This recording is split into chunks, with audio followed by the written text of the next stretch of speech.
Suatu ketika Usamah ibnu Zaid yang kita bicarakan biografinya ini melihat Nabi SAW dan dia berkata, "Ya Rasulullah, wahai Rasulullah, lam araka tasumu syahram minas syuhur ma tasumu fi Sya'ban." Aku tidak pernah melihat engkau berpuasa begitu banyak seperti puasa engkau di bulan Sya'ban. Kebetulan kita hari ini jatuh pada tanggal 2 Sya'ban. Ya Rasulullah, wahai utusan Allah, wahai Nabi Allah, lam araka, aku tidak pernah melihat engkau tasumu syahram minas syuhur, berpuasa di suatu bulan, tasumu fi Sya'ban, seperti puasa engkau di bulan Sya'ban. Artinya dibandingkan bulan yang lain, Muharram, Safar, Rabiul Awwal, Rabiul Akhir, Jumadil Awwal, Jumadil Akhir, Rajab, puasa engkau lebih banyak di bulan Sya'ban. Kira-kira alasannya apa? Itu menunjukkan Usamah ibnu Zaid dekat sekali dengan Nabi. Dia tahu Nabi makan, Nabi tak makan, Nabi puasa, Nabi tak puasa. Dia tahu bahwa Nabi puasa bulan ini lebih dari bulan yang lain, menunjukkan kedekatan yang luar biasa. Ini juga menunjukkan bahwa sahabat Nabi itu tidak menelan ajaran Islam bulat-bulat. Nabi puasa ajalah, usah tanya-tanya, nanti banyak tanya Nabi marah masuk neraka. Yang tidak boleh banyak bertanya itu kalau pertanyaannya tidak ada alasan dan hanya untuk bertanya-tanya macam Bani Israel. Lembunya warna apa? Kira-kira sudah dipakai untuk membajak atau tidak? Kira-kira umurnya berapa? Pertanyaan yang tidak membawa kepada amal. Pertanyaan skolastik. Pertanyaan hanya untuk wacana saja. Pertanyaan hanya untuk bertanya-tanya, mengetes-ngetes, menguji orang. Adapun pertanyaan yang efeknya berdampak kepada amal, ini menunjukkan bahwa antara Nabi dengan sahabat Nabi itu ada hubungan yang sangat erat. Ini juga menunjukkan sahabat itu tidak takut sama Nabi walaupun umurnya jauh. Jadi kalau sebelum hijrah dia lahir 7 tahun, berarti saat Nabi hijrah umurnya 7 tahun. Waktu Nabi hijrah umurnya 53 tahun. Bapak bayangkan ada umur anak 7 tahun, 8 tahun, 9 tahun, 10 tahun berdialog dengan orang berumur 53 tahun. Mungkin itu antara, bukan lagi ayah dengan bapak, tapi antara cucu dengan kakek. Menunjukkan sahabat Nabi itu tak takut dengan Nabi. Nah, sekarang sebenarnya banyak yang mau saya tanyakan sama Ustaz itu tadi. Kenapa tak tanya? Takut saya nengok muka Ustaz itu. Berarti Ustaz itu tidak macam Nabi. Nabi sahabat tak takut. Bertanya dia. Beda sedikit takut sama segan. Segan itu mungkin karena wibawanya, karena hormatnya. Nah, jadi saya senang datang anak-anak bertanya, Ustaz, kemarin habis khutbah di masjid Darul Abrar, komplek DPR provinsi, selesai sholat Jumat, datang 2 orang anak kecil, masih SD. Ustaz Somad, ya salaman. Nah, habis itu mau nanya apa? Mau foto Ustaz. Nah, bagus, artinya nanti dia nanya masalah hukum awal-awalnya. Nah, artinya mereka tak takut dengan Ustaz itu. Nah, sahabat Nabi bertanya, begitu mereka bertanya kepada Nabi, ya Rasulullah, aku lihat engkau puasa lebih banyak di bulan ini melebihi bulan yang lain. Kira-kira alasannya mengapa? Nabi pun menjawab. Apa kata Nabi? Dzalika syahrun yaghfulu anhun nas baina Rajab wa Ramadan. Itulah bulan yang banyak dilupakan orang. Dia terletak antara bulan Rajab dan bulan Ramadan. Bulan Rajab orang ingat. Kenapa orang ingat bulan Rajab? Karena bulan Rajab disebut dalam Quran, walaupun tidak secara teks, tapi secara isyarat ada. Inna iddatash syuhuri indallahi 12 syahran fi kitabillah. Sesungguhnya jumlah bilangan bulan di sisi Allah yang tertulis dalam kitab Allah ada 12. Minha arba'atun hurum. Ada 4 bulan haram. Dijelaskan dalam hadis Zulqa'dah, Zulhijjah, Muharram, Rajab. Bulan Rajab semua orang ingat. Orang jahiliyah pun memuliakan bulan Rajab. Sampai-sampai mereka tidak mau membunuh bapaknya, membunuh orang yang membunuh bapaknya. Jumpa dia dengan pembunuh bapaknya, takkan dia hunuskan pedang. Kenapa? Karena ini bulan Rajab, bulan mulia, haram berperang. Bulan Ramadan semua orang tahu bulan Ramadan. Kenapa? Fihi lailatun khairum min alfi syahrin. Karena di dalamnya ada 1 malam, kalau beramal lebih baik daripada 1000 bulan. Tapi ada 1 bulan, yaghfulu anhun nas, banyak orang melalaikannya. Beramal di bulan yang dilalaikan orang, pahalanya besar. Beramal di saat waktu orang lain lupa, pahalanya besar. Contoh, malam, semua orang tidur, wan nasu niyam, semua manusia tidur. Makanya pesan Nabi, wa tusalli fil laili wan nasu niyam. Salatlah engkau di tengah malam ketika orang sedang tidur. Karena beramal pada saat orang lalai itu pahalanya besar. Samalah seperti pada saat malam Idul Fitri. Malam Idul Fitri itu kadang SMS kita tak sampai pagi. Kenapa? Karena semua orang mengucapkan selamat Idul Fitri, selamat Idul Fitri, selamat Idul Fitri. Tapi pada saat orang lalai, di situ jaringan lancar. Maka carilah ketika orang lalai. Dunia ini sekarang hampir tak ada orang lalai. Di tengah malam kita anggap orang lalai, orang menjerit-jerit di tengah jalan. Gol! Hampir tak ada orang lalai. Tidak ada orang lalai untuk mengisi dunia, tapi lalai kepada Allah Ta'ala banyak. Carilah saat-saat orang lalai itu. Ini amat sangat penting. Sekarang orang banyak melalaikan Allah di saat ini. Ini beribadah. Ini terisyarat, tertulis isyarat bahwa beribadah pada saat orang lalai keutamaannya amat sangat luar biasa. Sekarang Pak Ustadz, banyak orang lalai waktu khotib naik mimbar. Waktu khotib naik mimbar banyak orang lalai tidur. Bangunlah situ, tengok wajah khotib itu, dengarkan baik-baik. Ini keutamaan di saat beramal. Alasan yang kedua, kata Nabi SAW, bulan itu, pada saat bulan yang orang lalai, bulan Sya'ban itu, apa dia? Allazi, yang pada saat itu yurfa'u fihil a'mal, turfa'u fihil a'mal. Pada bulan itu diangkat catatan amal manusia. Wa uhibbu an yurfa'a amali wa ana sha'im. Aku ingin ketika ila rabbil alamin, turfa'u fihil a'mal ila rabbil alamin. Pada bulan itu disangkatlah amal orang selama setahun kepada Allah Subhanahu wa taala. Wa uhibbu an yurfa'a amali wa ana sha'im. Aku ingin, aku suka, aku cinta ketika amalku itu diangkat, aku dalam keadaan berpuasa. Imam Ibnu Rajab Al-Hambali dalam kitabnya Fathul Bari, Syarah Sahih Al-Bukhari. Imam Fathul Bari ada dua. Satu Fathul Bari ditulis oleh Imam Ibnu Hajar Al-Asqalani. Satu lagi adalah ditulis oleh Imam Ibnu Rajab Al-Hambali. Imam Ibnu Rajab mengatakan, amal diangkat itu 3 kali. Amal harian, amal mingguan, amal pekanan, amal tahunan. Amal harian itulah yang diangkat setelah sholat asar. Makanya utama beramal sholat berjamaah, sholat asar. Sholat asar berjamaah, sholat sama dengan malaikat. Sholat subuh berjamaah, sholat sama dengan malaikat. Lau ya'lamuna ma fil atamati was subhi. Kalau andai dia tahu pahala sholat subuh berjamaah, la atauhu mahabwan. Mereka akan datang walaupun merangkak. Malaikat yang menjaga malam tadi, dia akan naik pada subuh ini, gantian dengan malaikat yang turun pada saat subuh. Mereka akan berjaga untuk siang menjelang asar. Nanti waktu asar, buku catatan amal dari sholat subuh ke sholat asar itu diangkat. Ini amal harian, kata Imam Ibnu Rajab Al-Hambali. Kemudian ada amal pekanan, saya tak sebut mingguan. Minggu diambil dari kata minggu, artinya hari menyembah Tuhan. Sedangkan kita sebut pekan, sepekan. Kenapa pekan? Karena biasanya satu pekan ada pekan, yaitu selama 7 hari. Jumat, Sabtu, Ahad, Senin, Selasa, Rabu, Kamis. Maka pada hari Kamis dianjurkan berpuasa Kamis. Aku ingin pada saat amalku sepekan itu diangkat, aku juga dalam keadaan berpuasa. Dan ada amal rapel selama 1 tahun, catatan full, yaitu amal kita dari sejak mulai Ramadan tahun lalu, Ramadan, Syawal, Zulqa'dah, Zulhijjah, Muharram, Safar, Rabiul Awal, Rabiul Akhir, Jumadil Awal, Jumadil Akhir, Rajab. Maka selama 11 bulan diangkatlah catatan amal kita pada bulan Sya'ban. Wa uhibbu an yurfa'a amali wa ana sha'im. Aku ingin ketika amalku itu diangkat, aku dalam keadaan berpuasa.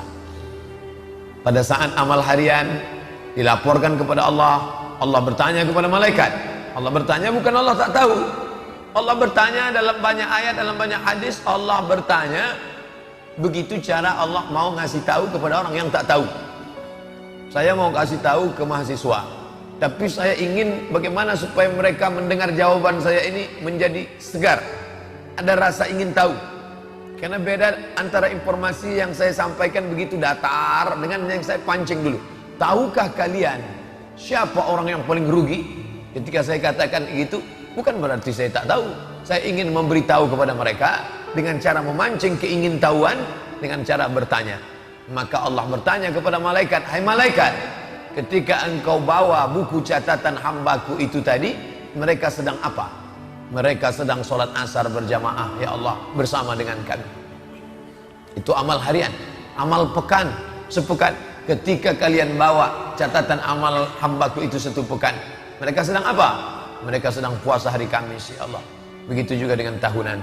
Ketika kalian bawa buku catatan hambaku itu selama setahun, saat kalian angkat amalnya, dia sedang apa? Kata malaikat menjawab, mereka sedang berpuasa, ya Allah. Mereka tahan makan, mereka tahan minum, mereka tahan mata, mereka tahan nafsu syahwat. Padahal istrinya halal, padahal makannya halal, padahal minumnya halal. Apakah mereka pernah melihat surgaku? Tidak. Apakah pernah mereka merasakan nerakaku? Belum. Apakah pernah mereka melihat aku? Tidak. Ternyata mereka sudah sampai pada maqam ihsan. Anta'budallaha ka'annaka tarahu, fa in lam takun tarahu fa innahu yaraka. Engkau sembah Allah, engkau beribadah kepada Allah seakan-akan engkau melihat dia, walaupun engkau tidak melihat dia, fa innahu yaraka, tapi engkau merasakan sedang dilihat oleh dia. Dan orang paling merasakan ihsan itu ketika sedang puasa.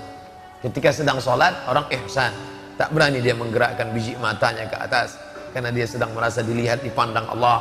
Pada saat orang melaksanakan ibadah umrah, dia sedang ihsan. Tak berani dia mencabut bulu hidungnya, tak berani dia mencabut rambutnya, tak berani dia mencabut duri di pokok kayu, tak berani dia membunuh binatang, karena dia sedang merasakan ihsan, pengawasan Allah SWT. Maka pada saat puasa, tak berani dia makan, tak berani dia minum, tak berani dia berpikir yang tidak-tidak, tak berani dia berkata-kata bohong, dusta, sia-sia, lara. Kenapa? Dia sedang berada dalam pengawasan Allah Subhanahu wa ta'ala. Maka alangkah baik, agung dan mulianya ketika di awal-awal ini kita kaji hadis ini, mumpung masih di awal bulan Sya'ban. Maka hadis ini yang kita kaji diriwayatkan oleh Imam An-Nasai dalam kitab Sunan, diriwayatkan oleh Imam An-Nasai. Status hadis haditsun hasan, hadis hasan. Di sisi lain, hadis ini juga memberikan kabar gembira bagi ibu-ibu yang banyak hutang puasa di tahun lalu. Tahun lalu tinggal puasa berapa hari? Tinggal 30 hari. Banyak betul sampai 30 hari mengandung, menyusukan anak. Jadi seorang suami tahu, sadar betul dia juga sebagai suami mengingatkan istrinya, dia juga sebagai anak. Kita ini laki-laki sebagai suami satu kali, sebagai anak satu kali, sebagai abang satu kali, sebagai adik satu kali, sebagai paman satu kali. Ada perempuan di sekitar kita, ada beberapa perempuan yang itu di bawah pengawasan kita. Bukan kita dicari orang pada saat mau menikahkan anak kemanakan saja, tapi juga adalah sebagai laki-laki yang bertanggung jawab terhadap ibadah mereka. Kita ingatkan adik kita, kamu punya anak, ya, sedang menyusukan anak, ya, puasamu tinggal kemarin 30 hari. Itu tanggung jawab kita. Jangan sampai kita biarkan mereka sehingga kita mendapat gelar dayus. Muhammad dayus ya Rasulullah. Siapa itu dayus ya Rasulullah? Alladzi yuqirrus su, membiarkan anak kemanakannya, membiarkan saudaranya, membiarkan adiknya su, melakukan perbuatan buruk. Perbuatan buruk bukan hanya tidak menutup aurat, perbuatan buruk adalah tidak mengqadha puasa.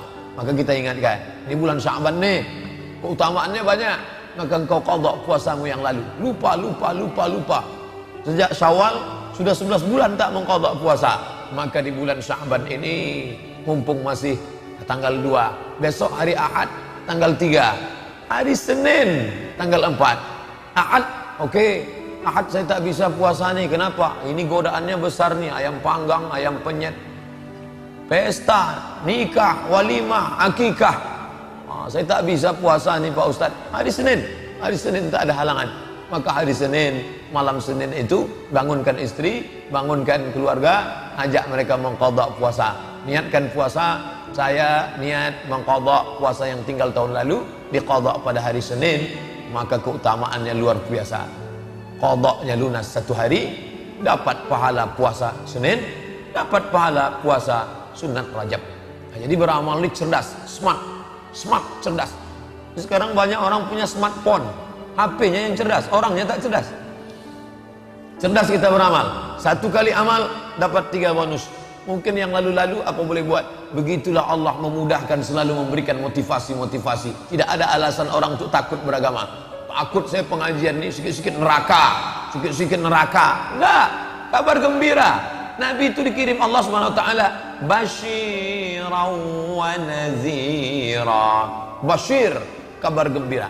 Nazir, peringatan. Makanya basyir lebih dulu. Basyiru, beri kabar gembira. Wala tunaffiru, jangan buat orang takut kepada agama. Yassiru, berikan kemudahan. Wala tu'assiru, jangan mempersulit-sulit. Ustaz, saya belum mengqadha puasa nih, neraka jahanam tempat ente. Orang takut beragama. Saya belum mengqadha puasa nih. Insyaallah. Sekarang kita kan masih tanggal 2 qadha. Ibu, ganti puasanya, Bu. Ustaz udah sebut 2 kali ibu. Memangnya laki-laki tak ada tinggal puasanya? Laki-laki lebih banyak pula puasanya tinggal. Sejak kapan dia meninggalkan puasa? Kalau si ibu kemarin meninggalkan puasa sejak hamil 30 hari, menyusukan 30 hari, menyusukan tahun kedua 30 hari. Si bapak rupanya tak puasa sejak akil balik. Umur sekarang berapa? 43. Akil balik berapa? 13 tahun. 43 kurang 13, 30 tahun tak puasa. 1 tahun 30 hari, 30 tahun 3 kali 3 900 hari tak puasa. Oleh sebab itu qadha, gantilah ini. Jangan disangka taubat selesai. Usolli sunat taubat rakaataini lillahi ta'ala. Puasa tinggal selesai. Ustaz Somad tu macam tak pernah aja tinggal puasanya. Dulu pernah. Sedang puasa saya, datang kawan saya bawa soto Medan. Ayo lamat makan kita, kata dia.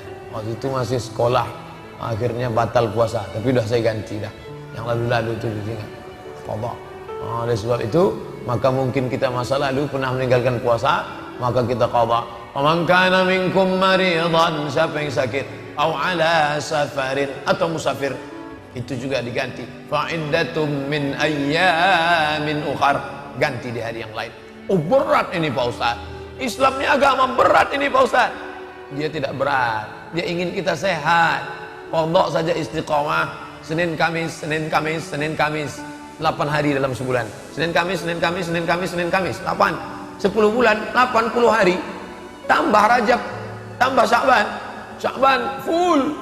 Maka bisa dia setahun itu 100 hari. Bisa lunas puasanya. 1 tahun 100 hari. 9 tahun 900 hari. Orang yang tak puasa selama 30 tahun pun bisa lunas. Badan sehat.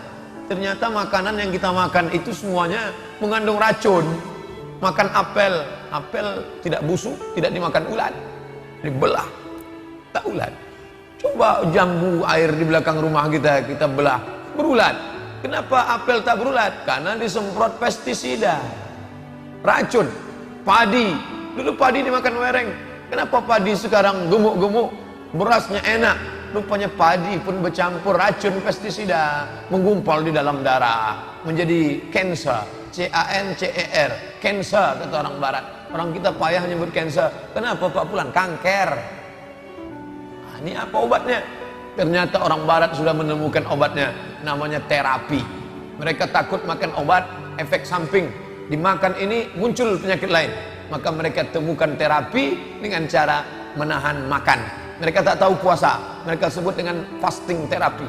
Fasting, tak makan berat, tak makan gandum, tak makan roti, tak minum susu. Pokoknya yang makan berat mereka tinggalkan. Selama berapa hari? 8 hari dalam sebulan. Dengan demikian, maka tubuh itu sendiri yang akan memakan racun-racun yang menggumpal di dalam darah, dalam daging, sehingga racun dimakan oleh tubuh. Itu mereka sendiri yang menemukan.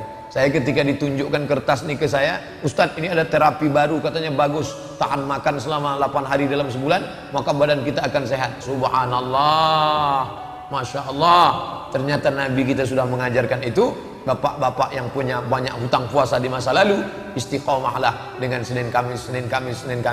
Bagi yang sudah, ini makin menguatkannya. Bagi orang beriman tak ada pengaruh. Informasi dari orang kafir itu tidak mempengaruhi amalnya sedikit pun. hanya sebagai pembanding saja, dia hanya akan tersenyum mendengar cerita ini. Tapi bagi orang yang mula-mula beramal, yang masih mempertanyakan, kalau saya buat ini saya dapat apa? Kalau saya tak buat ini saya dapat. Jadi masih beramal, Ustadz pahalanya apa? Efeknya apa? Tapi bagi orang yang sudah sampai pada tingkat ridha Allah, semua itu dia laksanakan untuk mencari ridha Allah. Saya tahu Bapak Ibu berlevel-level, ada yang sudah sampai pada maqam ridha, tapi masih ada lagi pada masa level untuk mencari pahala. Semuanya itu diayomi oleh Islam. Makanya Nabi mengatakan, kalau kamu puasa ini pahalanya ini, kalau melaksanakan sholat ini pahalanya ini, kalau ibadah ini pahalanya ini. Artinya apa? Islam mengayomi semua level. Tapi bagi orang-orang, saya tidak lagi beramal untuk ingin ini Pak Ustaz, saya hanya ingin beramal ilahi anta maqsudi wa ridhaka matlubi. Semuanya terayomi dalam Islam, karena manusia itu sama macam jari jemari, ada yang level tinggi, ada yang sedang, ada yang rendah. Nah, apapun level kita, semua kita adalah hamba Allah yang merendahkan diri, mendekatkan diri kepada Allah. Salah satu ibadah utama adalah ibadah puasa. Sampai-sampai dikatakan Allah akan menjauhkan dia beratus musim. Satu tahun ada 4 musim. Musim saif, musim panas, musim syita, musim dingin, musim kharif, musim gugur, musim rabi', musim bunga. Maka orang yang berpuasa, Allah sudah menjauhkan dia dari sekian puluh musim bertahun-tahun dari neraka jahanam. Bahkan di antara husnul khatimah, mati dalam keadaan melaksanakan puasa.